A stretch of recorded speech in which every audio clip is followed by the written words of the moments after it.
Your skin color embarrasses us, Simone.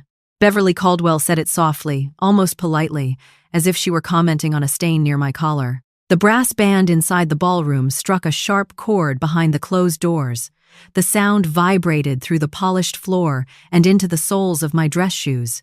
Someone nearby had spilled coffee, and the bitter smell mixed with furniture polish, perfume, and the faint metallic scent of the pins fastened to my uniform.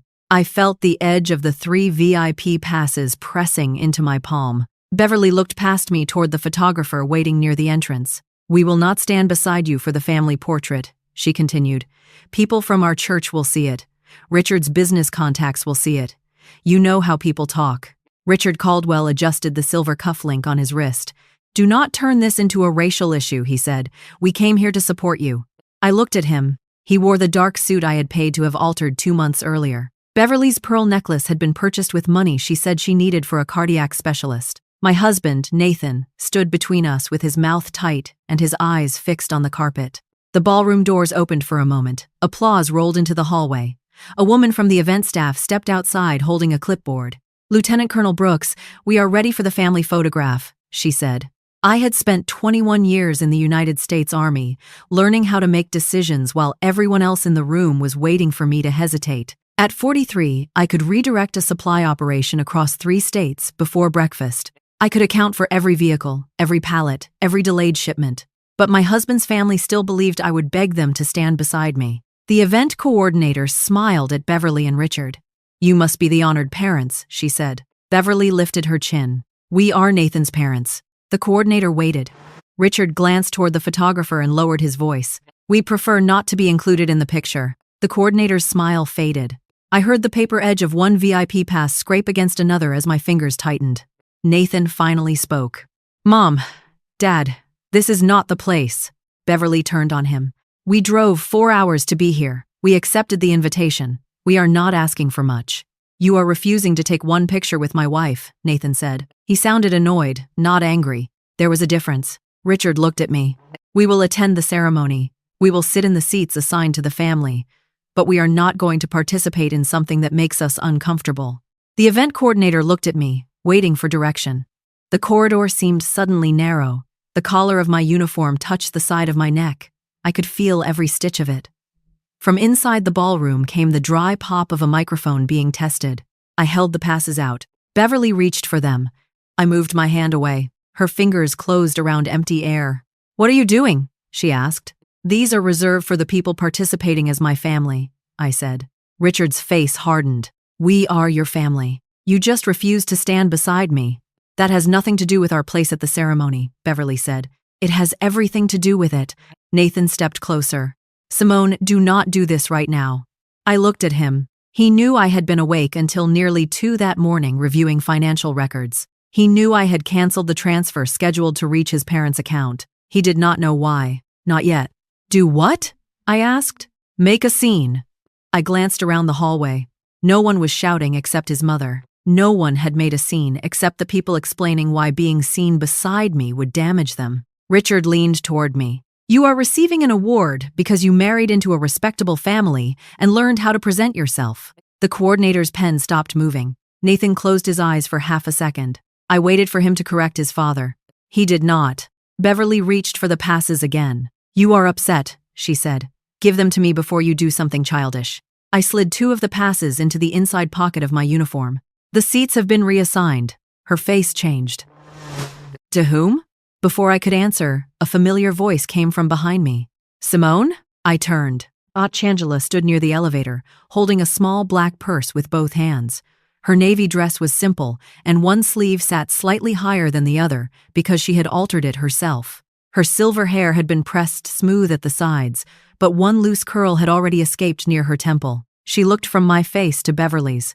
"I am early," Angela said. "They told me the general seating was through this hall." Beverly gave her a quick glance. "General seating is in the rear." Angela nodded.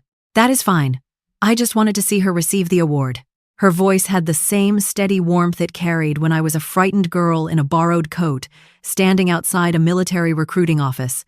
She had worked double shifts in an emergency room so I could finish school. She had mailed care packages to every assignment. She had never once asked me to repay her. Angela opened her purse. I brought this, she said.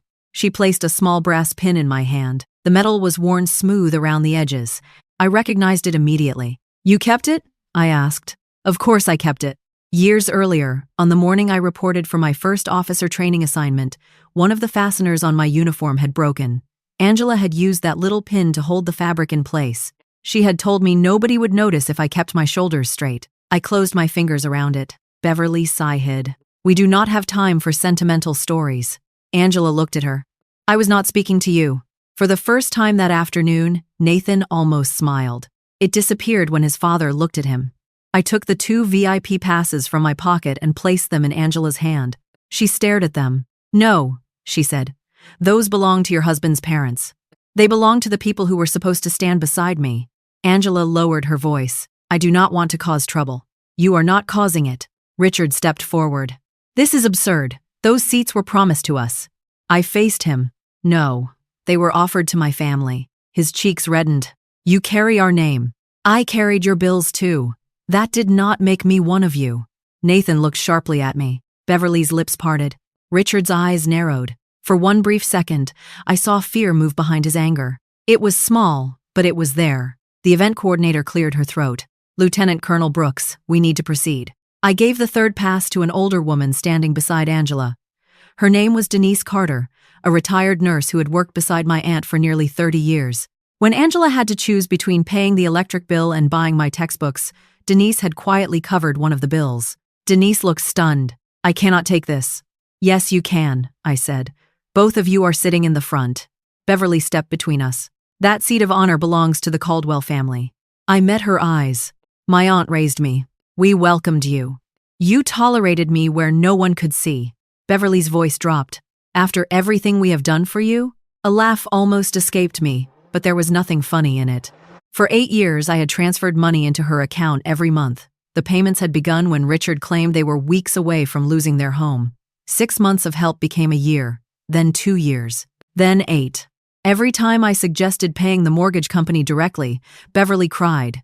Every time I asked for original documents, Nathan told me his father had already handled them. Every time I reduced the amount, a medical bill appeared. They had lived on my pay while hiding me from their photographs. I stepped aside and gestured toward the ballroom. Angela, please go with the coordinator. Angela touched my wrist. Her fingers were warm and dry. Are you sure? I looked at the woman who had once repaired my uniform with a pin, because neither of us could afford a tailor. I have never been more sure. The coordinator led Angela and Denise through the ballroom doors. Richard watched them go. You will regret humiliating us, he said. I slid the worn brass pin into my pocket. No, I said. I regret how long I allowed you to humiliate me. Nathan caught my arm. His grip was not hard, but it was familiar. It was the same grip he used whenever he wanted me to stop speaking before his parents became uncomfortable. Simone, we need to fix this before the ceremony starts. I looked down at his hand. He released me. Your parents made their choice, I said. They are under pressure. So am I. You do not understand what is happening with their finances. I studied his face. What is happening with their finances? He looked toward his father. That was answer enough.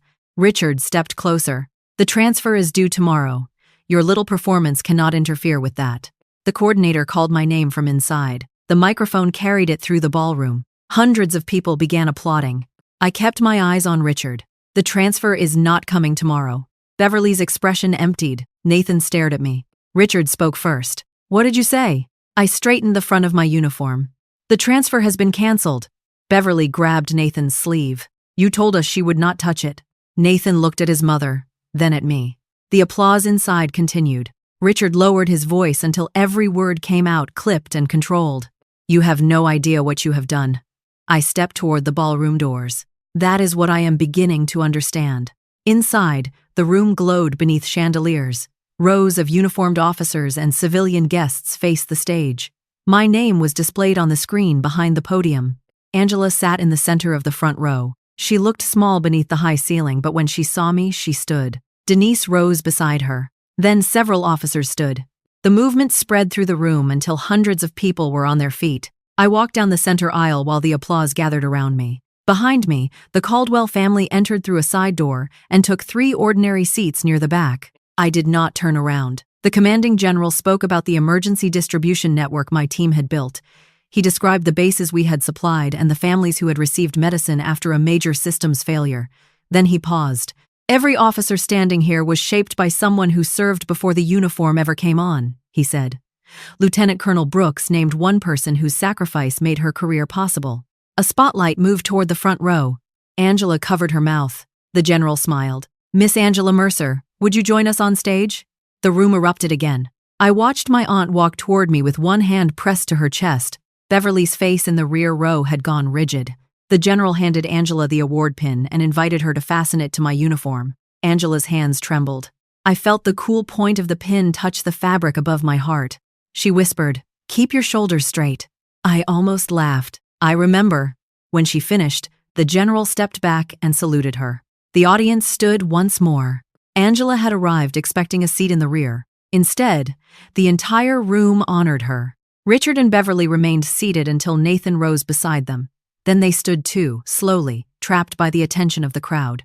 An hour later, Angela and I sat in the back of a quiet reception room while the last guest departed. My phone vibrated against the table. Then again. And again. The screen lit the dark wood. 49 missed calls. 21 from Beverly. 17 from Richard. 11 from Nathan. Angela looked at the phone. "Are you going to answer?" A new message appeared from Richard. "What did you do to the transfer?" Another followed. "The bank is calling us. Call me now." I turned the phone face down. From my document folder, I removed a tax envelope that had arrived 3 weeks earlier. My name was printed above the name of a company I had never heard of.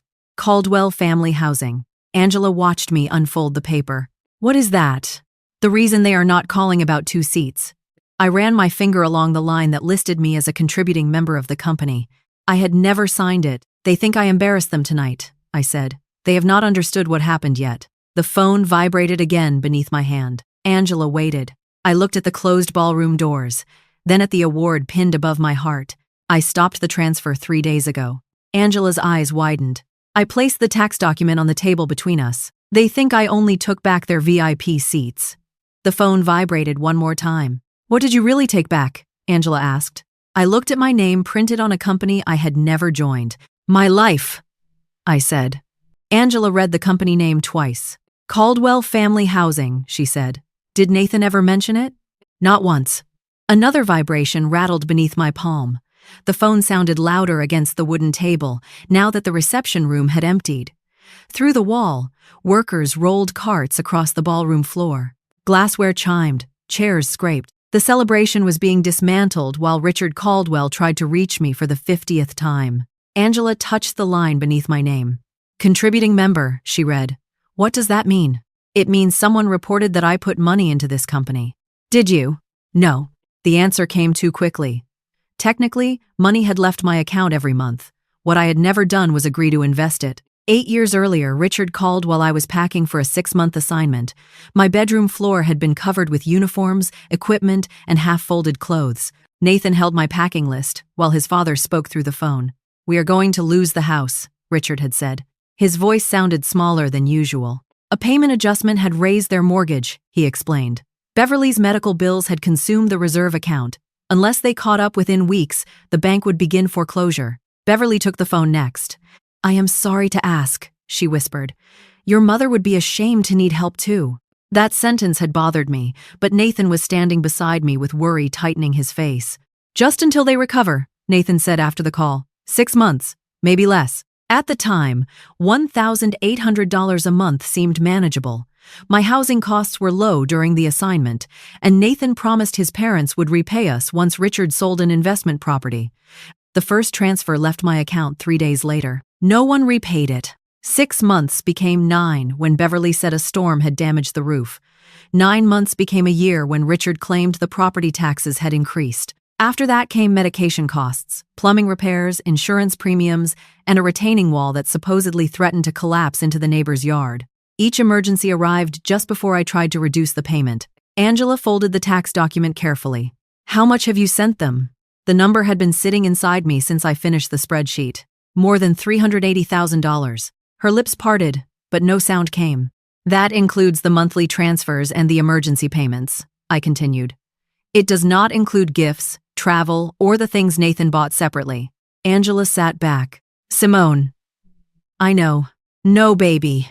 I do not think you do. The word baby should have made me feel younger. Instead, it stripped away every excuse I had used to protect myself. They had not taken one reckless payment from me. They had built a system around my willingness to help. At first, the transfers stayed at $1,800. 2 years later, Beverly called while I was eating lunch at my desk. The cardiologist wants a procedure, she said. Insurance will not cover everything. A printer hummed beside me. Someone heated soup in the office microwave, filling the room with the smell of garlic and canned broth. I remember lowering my voice because other officers were nearby. How much do you need? Another $1,400 each month, just until the procedure is paid. Send me the hospital estimate. Silence followed. Then Beverly began to cry. You want proof? I need the documents so I can budget. After everything we have done to welcome you, you still think we would lie? That night, Nathan sat at the edge of our bed and told me his mother had been humiliated. She already feels helpless, he said. Asking for paperwork makes it worse. We ask for paperwork before every major expense in our own house. They are not one of your supply units. No, supply units give me receipts. Nathan's face closed. The next morning, a summary arrived from Richard. It carried a hospital logo, a payment schedule, and a balance large enough to justify the increase. The monthly transfer rose to $3,200. Similar reports appeared every few months. Mortgage notices, insurance statements, repair estimates. Every document looked complete at a glance. Nathan always claimed he had checked them. Dad explained it, he would say. Or, the numbers are right. Or, can we please not treat my parents like criminals? Now, sitting beneath the soft lights of the reception room, I remembered something more important than the reports themselves. Every one of them had reached me through Nathan. Never directly from a bank, never from a hospital, never from an insurance company. My phone vibrated again. Angela glanced at it. Do they know you found this? Nathan knows I received the envelope. What did he say? He said the company was only a way for Richard to manage the family home. Angela's eyes narrowed. Did he look surprised? No. That was the part I had avoided saying aloud. 3 weeks before the ceremony, I had carried the envelope into our kitchen and placed it beside Nathan's coffee. The paper smelled faintly of toner. He was spreading cream cheese across a bagel when he saw the company name. His knife stopped, only for a moment. Then he picked up the envelope. This should have gone to Dad, Nathan said. It has my name on it. Because you send the money. What does that have to do with company taxes? Nathan turned the first page over too quickly. Dad probably records your help as a contribution. To a company I have never heard of? It is not a real company in the way you are thinking. Then what kind of company is it? He gave a tired laugh. Simone, I have a meeting. So do I. You are making this bigger than it is. Nathan folded the papers and carried them toward his office. Leave them, I said. He stopped. For several seconds, neither of us moved. Then he set the documents back on the counter. Talk to Dad after the ceremony, Nathan said. Do not start something this week. The phrase had stayed with me. Not do not worry. Not I will explain. Do not start something. Angela tapped the table. What did you find after that? 8 years of statements. The online banking records had taken most of one night to download. Older statements came from archived files that required separate requests. By morning, my dining table was covered with paper. A pattern emerged before sunrise. The transfer reached Beverly's personal account on the first business day of each month. Within 48 hours, most of it moved again. Not toward a mortgage company, not toward a hospital. It went to Caldwell Family Housing. Another portion went to a property management business near the coast. The name meant nothing to me at first. Then I searched the address. A photograph filled my screen. White balconies, blue shutters, palm trees around a tiled pool. A vacation condominium complex. The monthly association dues alone were higher than my first car payment. One unit belonged to Caldwell Family Housing. Richard and Beverly had stayed there several times. They called it a friend's place. Angela listened without interrupting. Her fingers remained pressed against the tax paper. What about their house? She finally asked. That was the next thing I checked. The county property record showed no active mortgage filing after 5 years earlier. I assumed the record might be incomplete, so I contacted the lender listed on an old statement. The answer came through a secure message. Paid in full. The house, Richard said, was always one missed payment from foreclosure, had been debt-free for nearly 5 years. A sharp knock struck the reception room door. Angela straightened. Nathan stepped inside before either of us answered. His tie had been loosened. Sweat darkened the edge of his collar. He shut the door behind him. "Why are you not answering?" Nathan asked. "Because I am speaking with Angela. My parents are panicking. They should call their bank." They did. The automatic transfer failed. "Yes." Nathan looked at the tax document on the table. His jaw tightened. "You brought that here? It belongs to me. My name is on it. You do not understand what those papers mean." "Then explain them." Angela remained seated beside me. Her quiet presence seemed to bother him more than anger would have. Nathan lowered his voice. "Dad uses the company for property expenses." "Which property?" "Their house. The house has been paid off for almost 5 years." His face changed. Not shock. Calculation. That small difference answered a question I had not yet asked. "You knew," I said. "I knew they had refinanced things." "There is no mortgage." "There are other costs."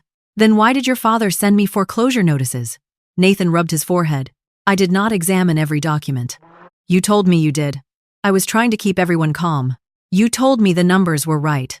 They needed help. For a vacation condominium?" His eyes moved toward Angela. "This is private." Angela rose. "You made it private when you took her money.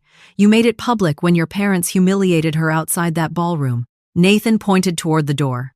"With respect, Angela, this is between my wife and me." Angela picked up her purse. "With respect, Nathan? Your wife would not be sitting here with a company attached to her name if this had only been between the two of you." He waited until she left, then leaned over the table. "Listen to me," Nathan said. "Dad made mistakes. If you stop the money without warning, you could trigger serious consequences." "What consequences?" "I do not know every detail. You knew enough to tell them the transfer would continue." His mouth opened, then closed. A message lit my screen. It came from an unknown number.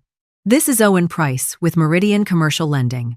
We need to speak immediately regarding the loan guaranteed by Simone Brooks Caldwell." Nathan saw the name. All the color left his face. "What loan?" I asked. He reached for my phone. I pulled it away. "Simone, do not call that man until we speak with Dad." "Why?" "Because there may be documents you signed and forgot about." My chair slid backward across the floor as I stood. "I do not forget documents with my name on them." Nathan blocked the path to the door. "This can still be handled inside the family." "Move. Calling that lender could destroy my father." "Then your father should not have used my name." "You do not know that he did." I held the screen between us. "Why does the lender call me a guarantor?" Nathan stared at the message. A second one arrived. "The outstanding balance requires immediate verification. Please do not authorize further transfers until identity confirmation is complete." Nathan stepped aside. No apology came. No denial either. Back at home that evening, I opened the financial report attached to the tax record. Near the bottom of the final page, beneath a column of property values and operating losses, sat a single line. "Loan guarantor, Simone B. Caldwell." A reference number appeared beside it. The date was from 2 years earlier. During that week, I had been in another state overseeing a military logistics exercise. My days began before sunrise and ended after midnight. Every signed form from that assignment still lived in official records. No one had asked me to guarantee a loan. No one had mentioned one. Yet someone had taken my income, my rank, and my name, then placed all three beneath a debt I had never agreed to carry. Nathan stood in the doorway behind me. "Please," he said, "let me call Dad first." I looked at the line on the screen. For 8 years, Richard had told me his home depended on my money. Now the paperwork suggested something else. His company depended on my identity. "Let me call Dad first," Nathan repeated. His voice came from behind me, low and careful, as if volume were the only thing separating our marriage from disaster. The laptop screen cast a pale rectangle across the dining table. My name sat at the bottom of the report beside a loan I had never seen. The cursor blinked above the reference number. Each pulse of light made the line feel less like an error and more like a warning. I closed the laptop. "You already called him," I said. Nathan did not answer. His silence told me the call had happened before he came through the reception room door. "How much does your father owe?" I asked. "I do not know." "What property secures the loan?" I said I do not know. "Which documents did you send him?" Nathan moved closer to the table. "Simone, you are asking questions like I am part of some criminal scheme. You told me you checked the reports." I looked at what Dad sent. "You forwarded them to me as verified." I trusted him. So did I. "That is not the same thing." The words landed between us. Nathan heard them too. His shoulders tightened.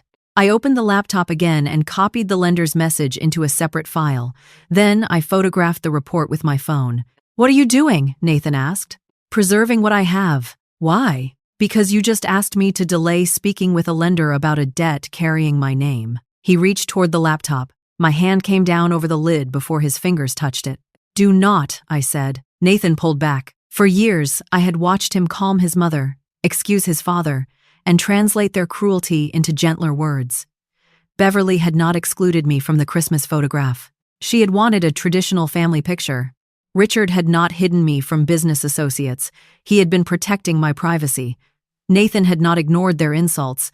He had been avoiding unnecessary conflict. Now his face held that same practiced concern. "Talk to me before you make this worse," Nathan said. "Worse for whom?" "My parents could lose everything." "Did anyone ask what I could lose?" "You have a salary. You have a career. And your father used both." "We do not know that." "Then why are you afraid of me calling the lender?" Nathan looked toward the dark kitchen. The refrigerator motor clicked off. The room became so quiet I could hear his breathing. "Dad said there were documents," Nathan admitted. "What documents?" "He said the company needed proof of stable support." "Support from whom?" "From us." "Do not say us." Nathan flinched. "From you," he corrected.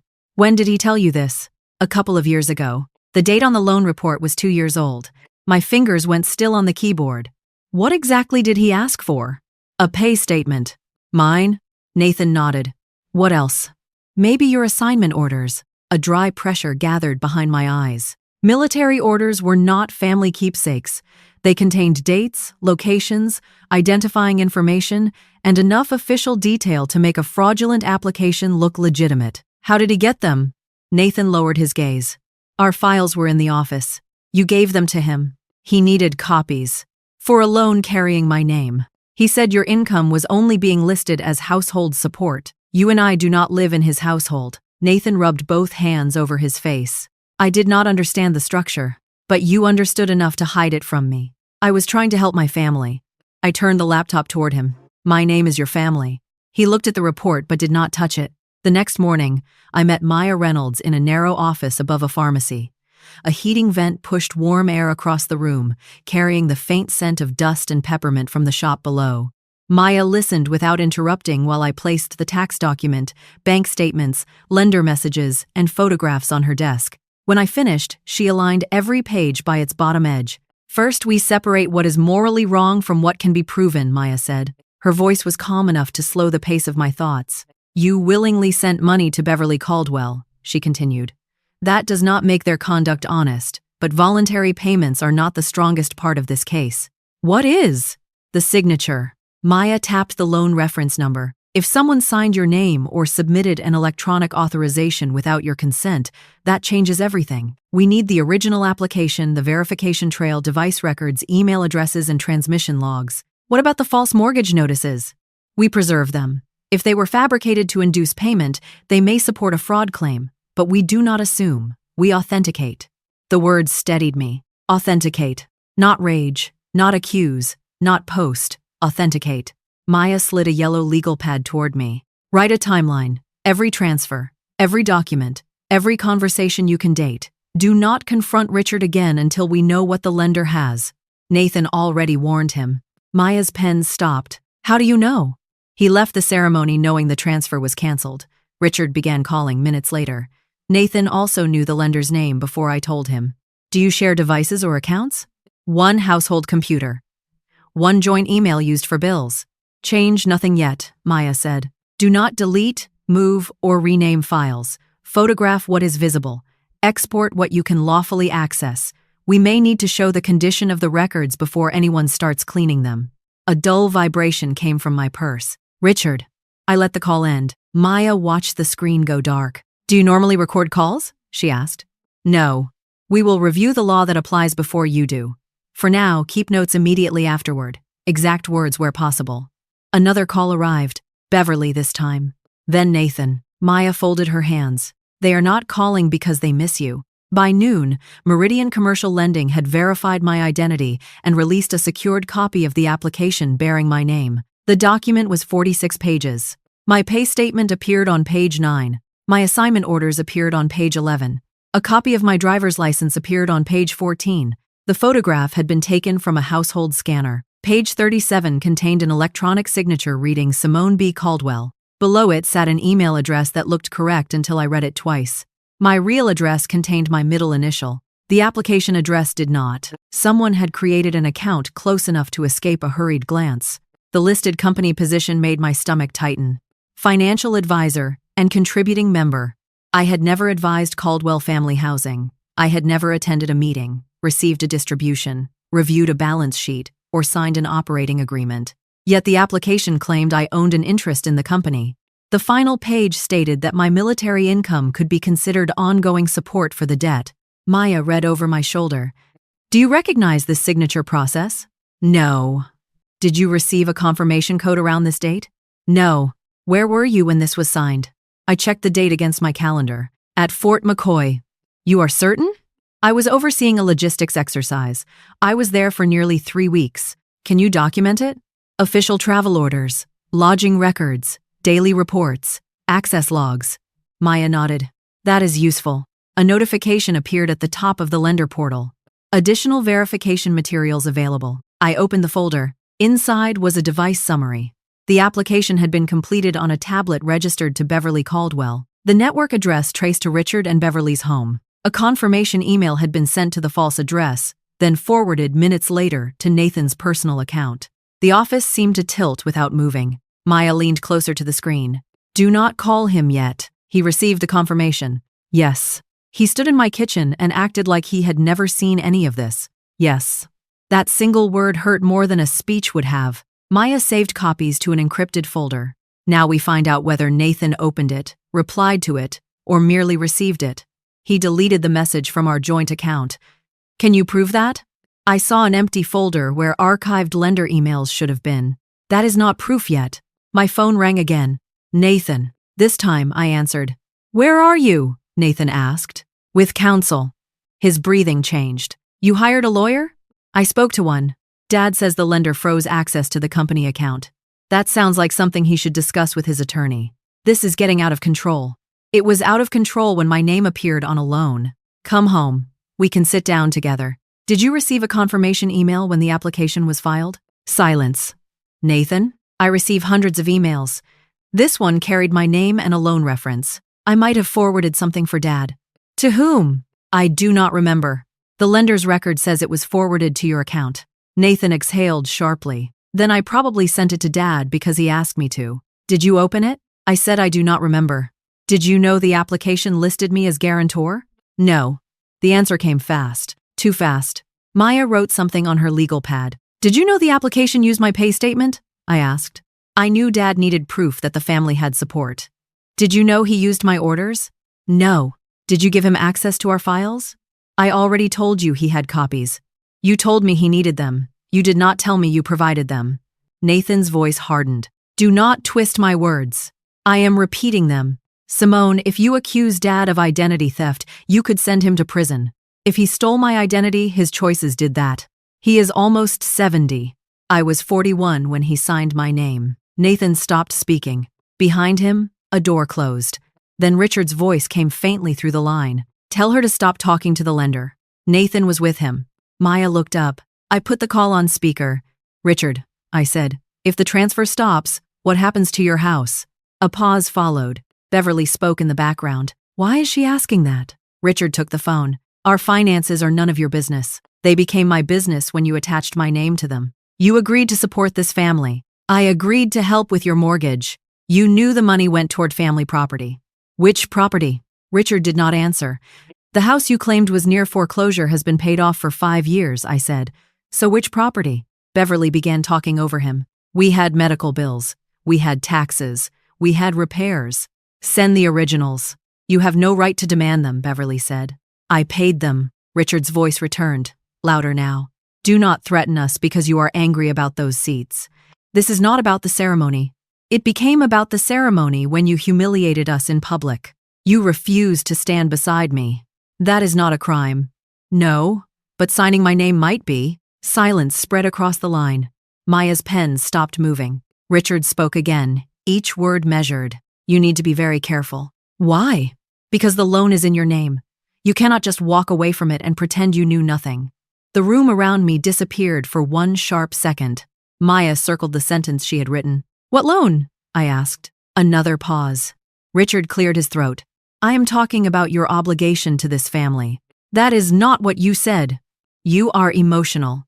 I asked what loan. Nathan cut in. "Simone, end the call." "Why?" "Because this is not helping. It helped me understand that your father knows exactly where my name appears." Richard hung up. Maya saved the call notes before either of us spoke. "That was useful," she said. "He nearly admitted it."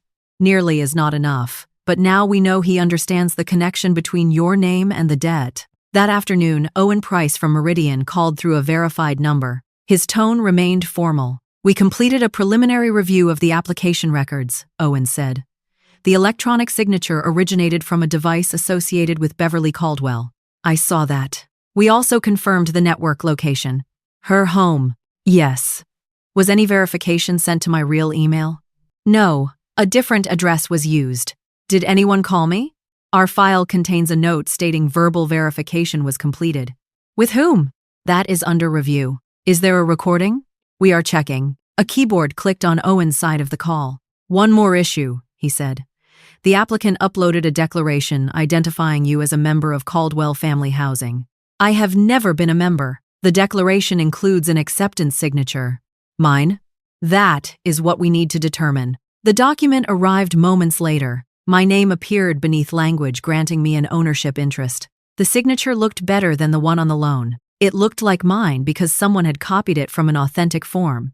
At the bottom of the file sat a creation date and an author tag. The author tag read Richard Caldwell. I sent it to Maya. Before she could respond, a notification appeared from our joint email archive. A deleted thread had been restored through automatic backup. The subject line read, "Simone documents complete." Richard had written to Nathan 2 years earlier. "She is out of state until Friday. This is the cleanest time to finish." Nathan replied 12 minutes later, "Do not use her signature without telling her." Richard answered, "No one checks a person who always pays on time." A final message came from Nathan. "Just keep the reports consistent. I will handle Simone." The words remained on my screen long after the room went quiet. Nathan had not created the signature. He had done something more intimate. He had volunteered to manage me. Nathan had not created the signature. He had done something more intimate. He had volunteered to manage me. The restored email remained open on my screen while the office lights hummed overhead. Maya stood beside the window with both arms folded. Outside, traffic moved through the intersection below, headlights sliding across the glass. "Save 3 copies," Maya said. "One to the secured folder, one to an external drive, one printed." My hand stayed on the mouse. "I will handle Simone." Nathan had written it as if I were a scheduling problem, a delayed shipment, a stubborn account that needed reassurance until the money cleared. Maya pulled the office printer tray open. "Simone." I looked at her. "We preserve first. You feel it later." The printer began feeding out each page. Warm paper gathered in the tray, carrying the sharp smell of fresh toner. Nathan's messages appeared in black and white. "Just keep the reports consistent. I will handle Simone." Nothing about those words could be softened by tone or memory. No family dinner could change them. No apology could turn them into something else. My phone showed 4 missed calls from Nathan. A 5th came through while Maya stapled the printed thread. I answered. "Where are you?" Nathan asked. "With Maya." "You found the old emails." "Not a question." "You knew they existed," I said. "I knew Dad had asked me to help." "You told him to keep the reports consistent." "Because I did not want you confused by bad bookkeeping." "You said you would handle me." Nathan exhaled. "That sounds terrible without context." "Give me the context." Dad was under pressure. Eric's business was failing. Mom's health was unstable. You were deployed or traveling most of the time. Every conversation about money turned into an argument. Because the numbers never matched. You always wanted original documents. That is what people ask for before sending thousands of dollars. You made my parents feel like they were begging. They were begging. Nathan went quiet. Maya placed the stapled emails into a clear sleeve and wrote the date across the top. "Come home," Nathan said. "Please, we need to talk face to face." "Will your father be there?" "No." "Will you give me every email, statement, and file you sent him?" Another pause. "I need to review what exists." "You have already had 2 years to review it." "Simone, I am trying to protect everyone. That has been the problem." His voice tightened. I am your husband. Then why did you manage me for your father? The line stayed open, but nothing came back. I ended the call. Maya sat across from me. Do you still want to preserve the marriage? She asked. The question should have been difficult. Instead, a memory answered before I could. Christmas, 3 years earlier. Beverly arranged the family in front of a stone fireplace. Richard stood beside Nathan. Eric and his girlfriend took the other side. When I stepped toward them, Beverly touched my elbow. Would you mind taking the picture? She asked. Nathan saw my face. Later, in the car, he said his mother wanted one photograph with only the original Caldwells. You know how she is, he told me. That phrase had covered everything. The club dinner where Richard introduced me as Nathan's colleague. The church luncheon where Beverly asked me not to wear my uniform. The anniversary party where my place card had been moved to a table near the kitchen. Each time, Nathan translated rejection into habit. Each time I accepted the translation because the truth cost more. No, I said. I want to preserve the evidence. Maya nodded once. By evening, the restored archive had given us more than financial records. A private family message thread sat inside the backup. Nathan had never added me to it. Richard, Beverly, Eric, and Nathan used it to discuss money, appearances, and me. Maya warned me before opening the file. You do not need to read every insult. I need to know what they said. The first message came from Beverly after a country club fundraiser. Simone looked too military tonight. People were staring. Richard replied. They were staring because Nathan brought a black woman into a room where no one expected one. Nathan wrote. She heard Mom asking about the photographs. Be careful. Beverly answered. Then keep her busy when the photographer comes. We only need one picture for the club page. A second thread began after I paid for Richard's dental work. Richard wrote. The transfer cleared. At least she understands what she is useful for. Eric responded with a laughing symbol. Nathan did not object. He wrote, Do not say anything like that around her. She is already sensitive. My jaw locked. Sensitive. That word had been Nathan's broom. He swept every injury beneath it. A later message came from Beverly. She does not fit our family, but her paycheck does. Richard replied, As long as Nathan keeps her calm, we are fine. The next line came from my husband. She will keep paying. She wants to belong too badly to stop. The air in Maya's office felt thin. My thumb moved across the trackpad, but the page would not scroll. A tremor had started in my hand. Maya closed the laptop. That is enough for tonight. No, you have what you need. I have what they said. I want to know what he said next. Maya did not move. Open it. She turned the screen back. Nathan's next message contained only 5 words. I know how to handle her. My reflection floated across the dark margin beside the text. Award pin above my heart. Uniform collar straight. 43 years old. More than 2 decades in the Army. Responsible for people, equipment, and budgets larger than anything the Caldwells had ever touched. Yet inside that family thread, I had been reduced to a need they could exploit. Belonging. Maya reached for the mouse. This is evidence of motive and bias, she said. It may help explain the pattern. It does not replace the signature records. I understand. Do not post it. I was not going to. Do not send it to relatives. I will not. Do not warn Beverly that we recovered it. That took longer to answer. Fine. My phone vibrated again. This time, Beverly had sent a photograph from the award ceremony. Angela stood on stage beside me. Her hand rested near the medal she had fastened to my uniform. Hundreds of guests filled the background. Beverly's message appeared beneath it. You humiliated us for that woman. I read it twice, then typed a reply. That woman raised me. Before sending it, I showed Maya. Nothing more, Maya said. I sent the sentence. Beverly called immediately. Her voice came sharp and breathless. You gave my seat to someone who is not even part of the Caldwell family. That was the point. We accepted you when other families would not have. The sentence had no disguise left. You tolerated me when I was useful, I said. How dare you speak to me that way after everything we sacrificed? What did you sacrifice? Beverly stumbled over the answer. We opened our home. We introduced you to our friends. We treated you like a daughter. You hid me from photographs. That is ridiculous. I read the messages. Silence swallowed the line. Somewhere near Beverly, a cabinet door slammed. What messages? She asked. The family thread. You had no right to read private conversations. You discussed my money, my marriage, and my race. People say things when they are upset. For 8 years? Beverly's breath turned uneven. Simone, listen to me. Richard is under enormous pressure. That company supports all of us. It supported a condominium. It is an investment. Made with my money. Family money. My pay. Once you married Nathan, there was no difference. Then why was I never family in the photographs? Beverly said nothing. That silence told the truth better than any confession. I ended the call. The following afternoon, Nathan came home carrying a leather folder. His eyes were red around the edges. He placed the folder on the dining table, where I had first found the tax envelope. I brought everything I could find, he said. Inside were copies of expense summaries, lender notices, and email printouts. Several pages had been marked with yellow tabs. This is not everything, I said. It is what Dad gave me. I asked for what you gave him. Nathan pulled out a chair. Sit down. I am fine standing. He looked toward the hallway, then back at me. I knew some of the reports were adjusted. How adjusted? Dates moved. Categories combined. Payments listed under the house when they went to the company. You knew the house was paid off. Not at first. When did you learn? About 4 years ago. The answer struck harder than I expected. 4 years. Half the time I had been paying. Why did you not tell me?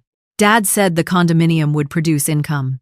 Eric's company needed temporary support. Mom was scared. Everyone believed the investment would recover. Everyone except the person funding it. Nathan pressed both hands against the table. You would have said no. Yes. That is why Dad did not want to explain until it was stable. You helped him take away my right to say no. I thought I could replace the money before you noticed. With what? Dad promised distributions. Did any distributions come? Nathan lowered his eyes. No. The refrigerator motor clicked on behind us. A low mechanical hum filled the kitchen. Did you know he used my signature? I asked. No. Did you know he used my pay statement? Yes.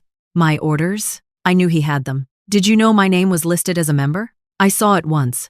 A hollow calm settled over me. When? After the loan closed. You saw my name on a company document and said nothing. Nathan pushed the leather folder toward me. I am telling you now, because the lender froze the account. His mouth tightened. Because this is going too far. It went too far when you decided I did not deserve the truth. Nathan stood. If you report everything, Dad could face criminal charges. Mom could lose the house. Eric's company will collapse. You keep naming everyone, except me. You will recover. The words came without hesitation. I stared at him. Nathan seemed to understand only after they had left his mouth. You think I can absorb it, I said. That is not what I meant. You thought my salary could absorb the transfers. My career could absorb the loan. My marriage could absorb the lies. My dignity could absorb your parents. Simone. No. My voice did not rise. That made him stop. You believed I would recover because I always did, I said. You built your family's survival around my ability to endure what they did to me. Nathan stepped toward me. I love you. Then come with me tomorrow. Where? To Maya's office. Bring every device, every password, and every file. Tell her everything. Sign a statement. His face changed before he answered. What happens to my parents? There it was. Not what happens to you. Not how do I repair this. What happens to my parents? I picked up the leather folder. That depends on what they did. Nathan shook his head. I cannot help send my father to prison. You already helped him put my name on the edge of a crime. That is unfair. No, it is documented. He left the kitchen without taking the folder. A minute later, the bedroom door closed upstairs. Then came the faint sound of his voice through the floor. Low, urgent, calling Richard. I opened our shared phone account and watched the active call appear beside Nathan's number. There was no argument left to win. By midnight, my military pay had been redirected into a new account. The automatic transfer to Beverly was permanently canceled. Maya sent formal preservation notices to Richard, Beverly, Nathan, and Caldwell Family Housing. Meridian received a written dispute of identity and authorization. The next morning, the event coordinator called to ask whether I wanted copies of the ceremony photographs. Yes, I said, especially the one with my aunt. When the image arrived, Angela stood beside me beneath the stage lights. Her hand rested near the metal. Neither of us looked uncertain about where we belonged. Across town, Richard received the preservation notice. At nearly the same moment, Meridian attempted to collect the next company payment. The account lacked sufficient funds. The bridge loan carried a balance of $180,000. Its renewal deadline was 60 days away. Without my monthly transfer, Caldwell Family Housing could not meet the payment schedule.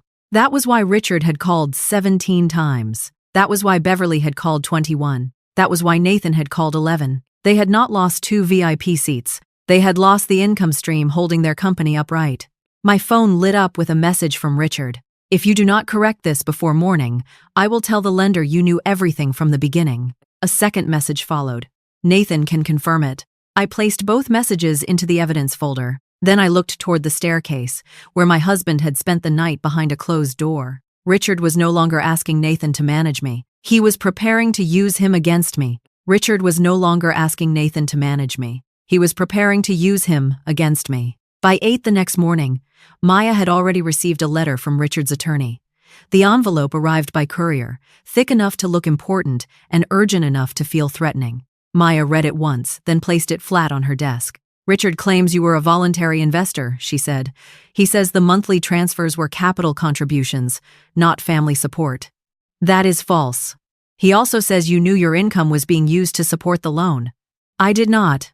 Nathan signed a declaration saying you were aware of the company. The room went still around me. Maya slid the declaration across the desk. Nathan's signature appeared at the bottom. Above it, he stated that I had heard repeated references to Caldwell Family Housing and had once said I did not care how the money was used, as long as Richard and Beverly remained secure. The sentence was built from something I had said years earlier. After Beverly called crying about another emergency, I had told Nathan, I do not care which bill they pay first, I just want them safe. He had taken trust spoken inside our marriage and reshaped it into consent. Maya watched my face. This does not prove you agreed to guarantee a loan, she said. But Richard is creating a story. According to him, the award ceremony made you angry, so you canceled the transfer and invented fraud. He wants the lender to think this is revenge. Yes. A second document showed that Richard had asked Meridian to hold me responsible for the next payment. Because my name remained under dispute, the lender had temporarily restricted access to one of our joint accounts while reviewing connected transfers. I stared at the notice. How long? They did not say. My emergency savings remained available, but seeing my own money locked because of Richard's paperwork changed the air in the room. This was no longer a private injury. His lie had reached my credit, my finances, and the edges of my career. Later that afternoon, my commanding officer asked me to meet in his office. He did not accuse me of anything. He simply placed a blank disclosure form on the desk. A lender contacted the security office to verify your employment, he said. Until this is resolved, document everything. I am already doing that. Good. His tone stayed professional, but embarrassment burned under my collar. Richard had used my rank to make his application look safe. Now the same rank required me to explain why my name appeared beside hidden debt. At home, Angela sat at my kitchen table while I sorted statements into folders. You need to eat, she said. I am not hungry. That is not what I said. She placed a bowl of soup near my hand. Steam carried the smell of chicken and thyme across the papers. My phone rested beside the bowl. Social media notifications continued to appear. Beverly had posted another message about cruel children abandoning elderly parents. Several relatives had responded with prayers. I want to publish the messages, I said. Angela looked at me over the rim of her glasses. Will that protect you?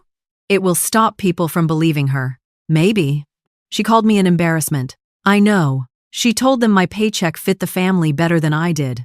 Angela reached into her purse and removed the worn brass pin. She set it on top of the evidence folder. Do not use the truth like a fire, Angela said. Use it like a record.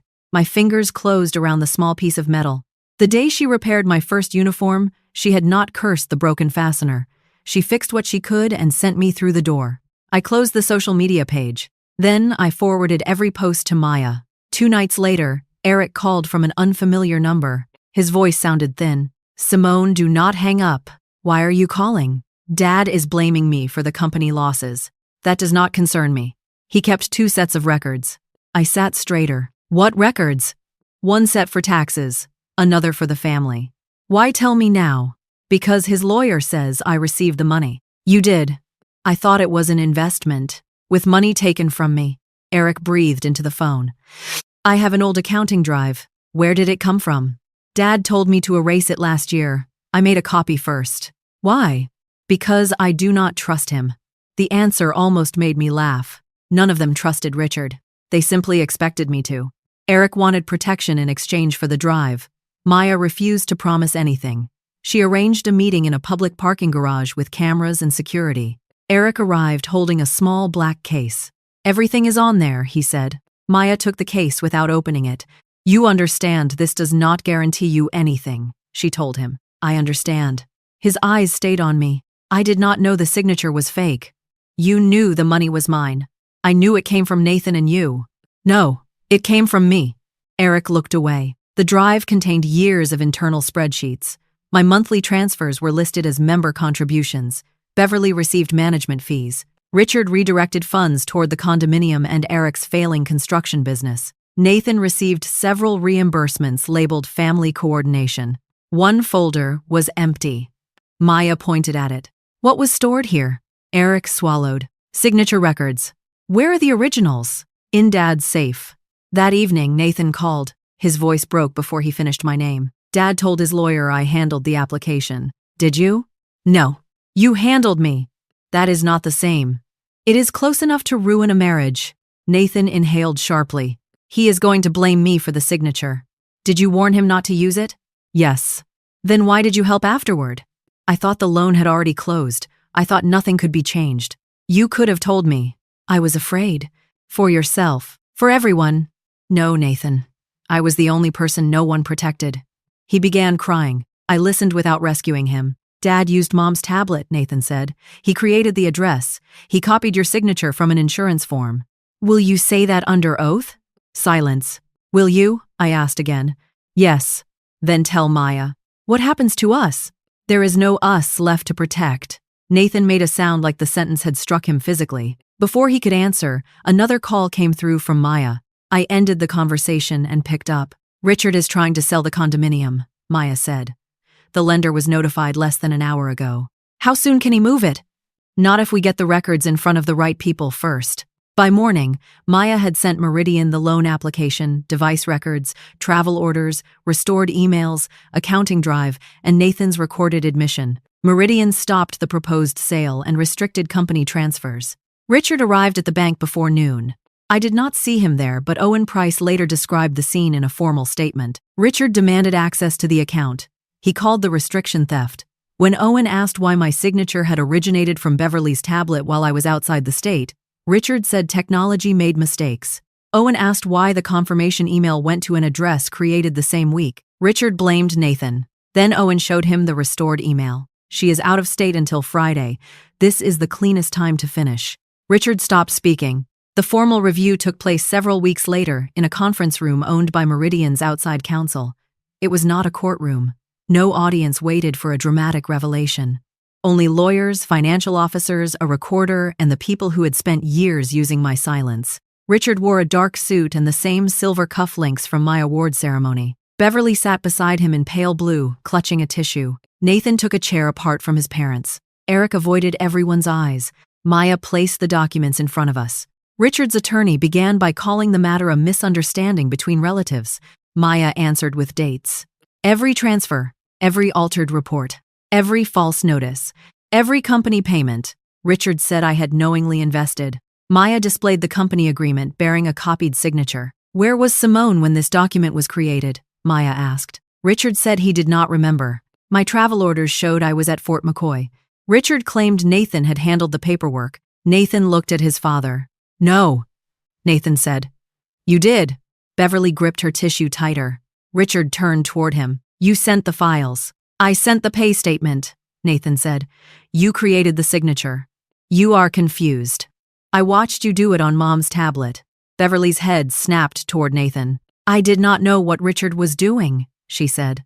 Maya opened the device log. "The tablet was registered to you. I barely understand those things. The application was submitted from your home. Richard borrowed it for a few minutes." The room went silent. Beverly looked at her attorney. Her own words had closed the door she was trying to escape through. Maya continued. "Did Richard regularly borrow your tablet to submit loan applications?" "I did not say that." "You said he borrowed it on the day in question." "I meant he used it sometimes." Richard leaned toward her. "Stop talking." Maya placed another page on the table. It was the email Richard sent Nathan. "She is out of state until Friday. This is the cleanest time to finish." A second message followed. "No one checks a person who always pays on time." Richard stared at the printout. "Those words are being taken out of context," he said. What context makes them lawful? Maya asked. Richard did not answer. Then came the family messages. Beverly's voice changed when Maya read them aloud.